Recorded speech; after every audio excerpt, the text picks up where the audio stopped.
Teve o BRICS aqui.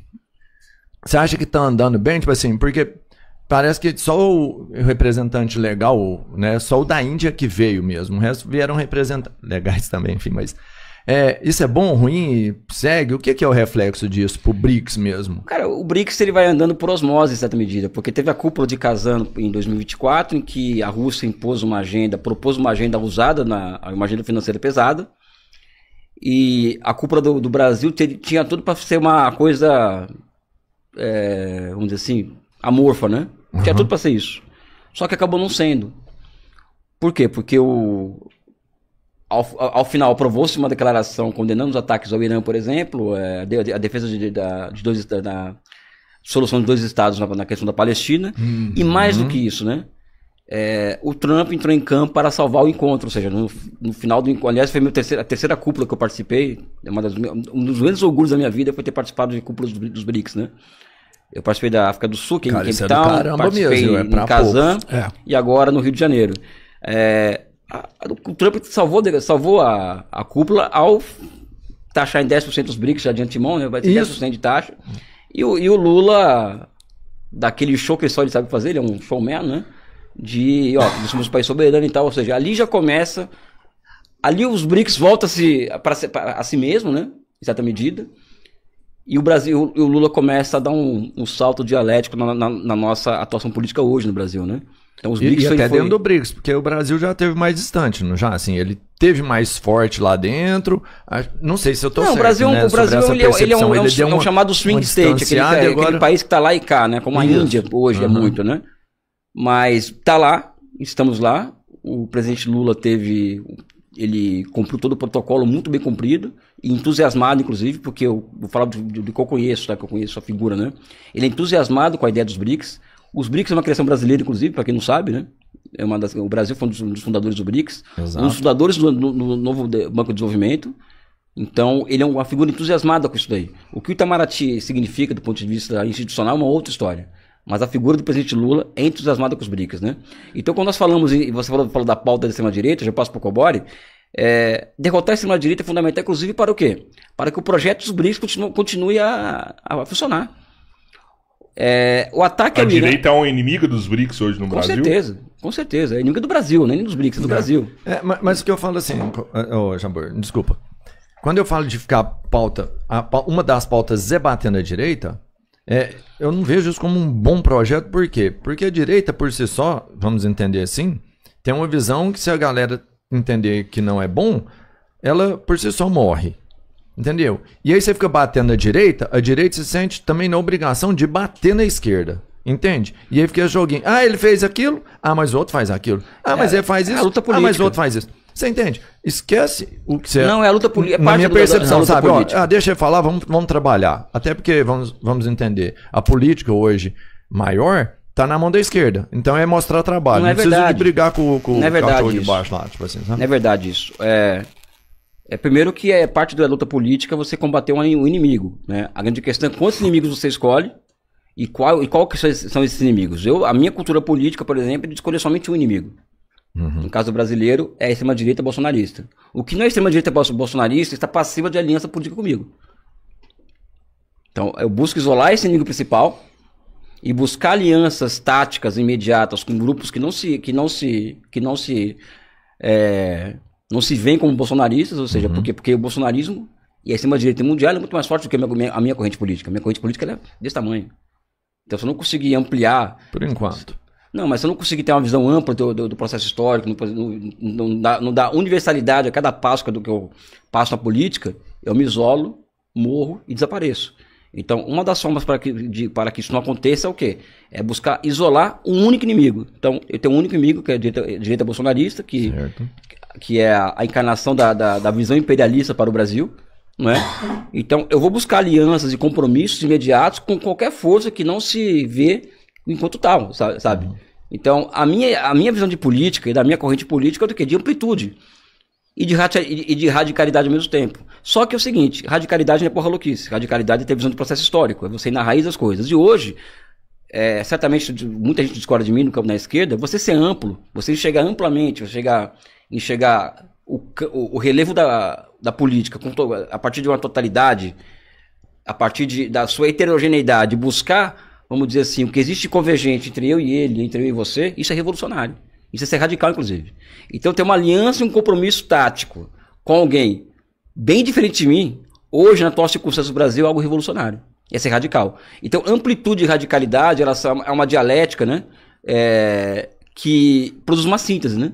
E essa síntese hoje, na minha opinião, é a junção do radical e do amplo na capacidade que eu tenho de buscar em cada um de vocês, independente das nossas divergências, algum ponto de convergência para que eu possa atuar politicamente. Uhum.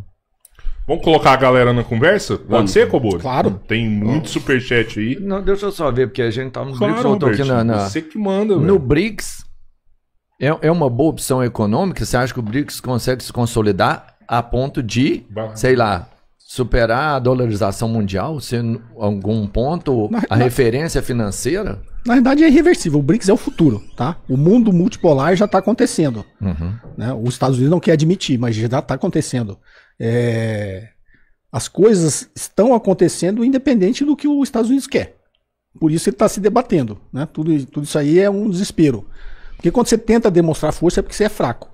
Se você é forte, você não precisa demonstrar força.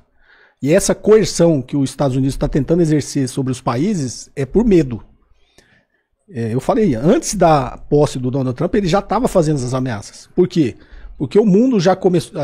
Eu vi um dado que acho que já 60% das transações comerciais entre os países já não estão utilizando o dólar. Já não é mais? Já não estão utilizando o dólar. Então, Rússia, Irã e China não faz negócio com dólar. No comércio entre eles. O Brasil teve lá no negócio, na última visita da China, já combinaram, inclusive, de fazer swap cambial entre as moedas dos dois países sem utilizar o dólar.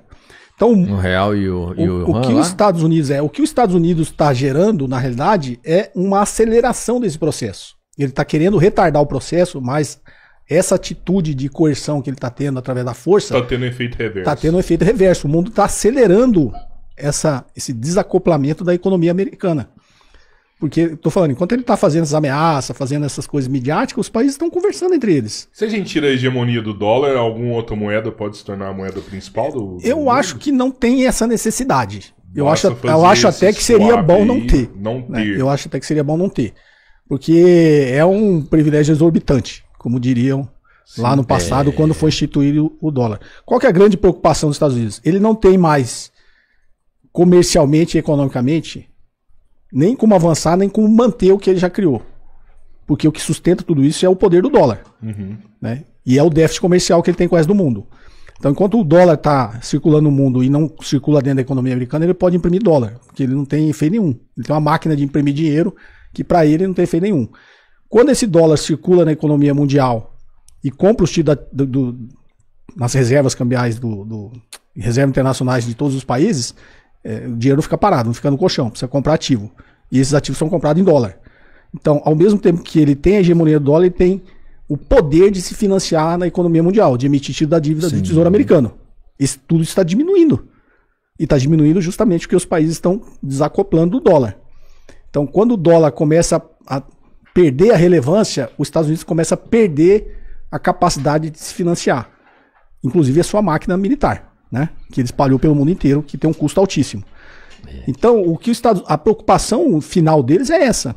É que se o mundo se torna multipolar, ele perde esse poder. Sim. Ele já está perdendo, isso é irreversível.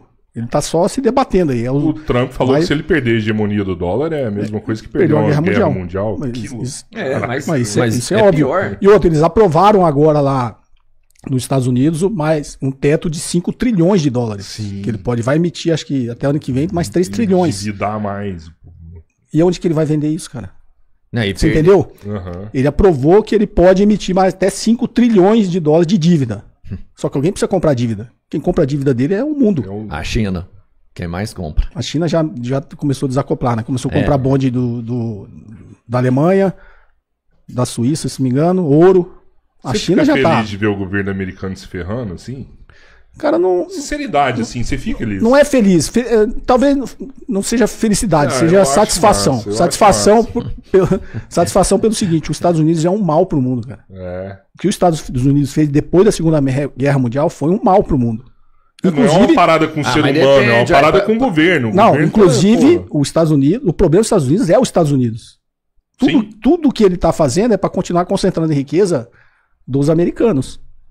O que botou o Donald Trump no poder, que é o discurso fascista, é encontrar o inimigo para toda aquela classe de trabalhadores do meio oeste, da classe industrial, do pessoal de bens e serviços que está com 40 anos com o salário estagnado, que está insatisfeito, que é um fenômeno mundial. Você vê no Brasil a mesma coisa, o discurso do Bolsonaro é a mesma coisa, é que alçou ele ao poder, com a promessa de que vai dar, que o problema é o imigrante, o problema são os outros países. Não. O problema é que eles não distribuem a riqueza, cara.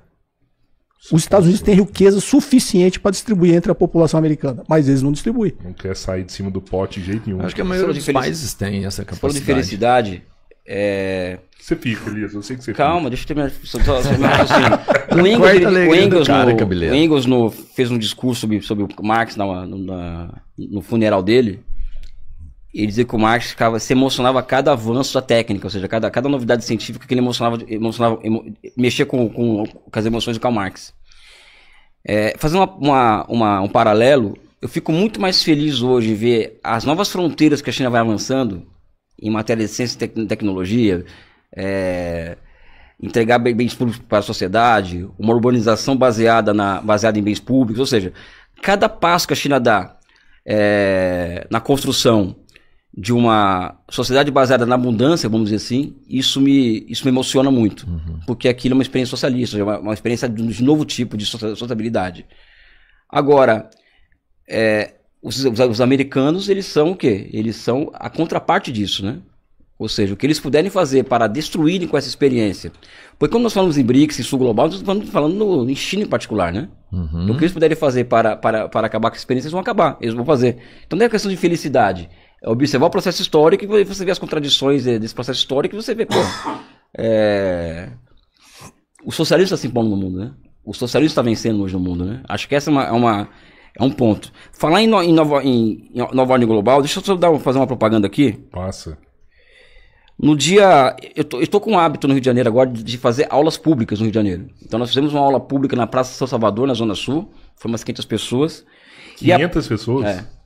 Exatamente. E a próxima aula pública vai ser na Zona Norte do Rio de Janeiro. O Sul Global e a Nova Ordem Multipolar. Anota aí, pessoal. Dia 20/7, é um domingo, às 10 da manhã. O Sul Global e a Nova Ordem Multipolar na Praça Edmundo Rego, no Grajaú. Tá? Então vai ser uma aula pública que eu falarei para as pessoas sobre o tema o Sul Global e a Nova Ordem Multipolar. 20/7, domingo, às 10 da manhã, na Praça Edmundo Rego, no Grajaú. Espero vocês lá. E se você falar que viu o Elias no Três Irmãos falando isso, você vai tirar uma foto com você. Isso, com certeza. Pode ser? A aula é sobre o que, Elias? A aula é sobre o que você está ministrando lá? Eu vou falar Esse é o tema aí. Sul Global e a Nova Ordem Multipolar. Então, essa é uma aula pública. Cada aula que você faz é um tema. É um tema. Por exemplo, a primeira aula que eu dei foi sobre tarifaço do Trump. Ah, tá. E aí qualquer pessoa pode participar da aula, assim? Pode chegar lá, assistir. Massa, velho. É uma ideia que nós tivemos. Nós vamos percorrer vamos tentar percorrer todo o estado do Rio de Janeiro com essa proposta de aula pública, né? E também eu estive na semana passada na Faculdade de Formação de Professores da UERJ, né, em São Gonçalo. Fizemos uma conferência lá. Então, nossa ideia é disputar a sociedade dessa forma, né? Você sabe que várias pessoas mandaram mensagem hoje criticando que eu não compartilhei a vinda de vocês, que poderia ter marcado uma palestra de vocês aqui na cidade, tudo. Mas eu falei, já divulgou tem um tempão, né? Infelizmente não aconteceu, mas... Não, mas também é que tanto a minha agenda quanto a do Cobori também com certeza, é um inferno, sabe? Com certeza. Até para marcar essa conversa aqui, né? Não foi fácil. Mas é isso.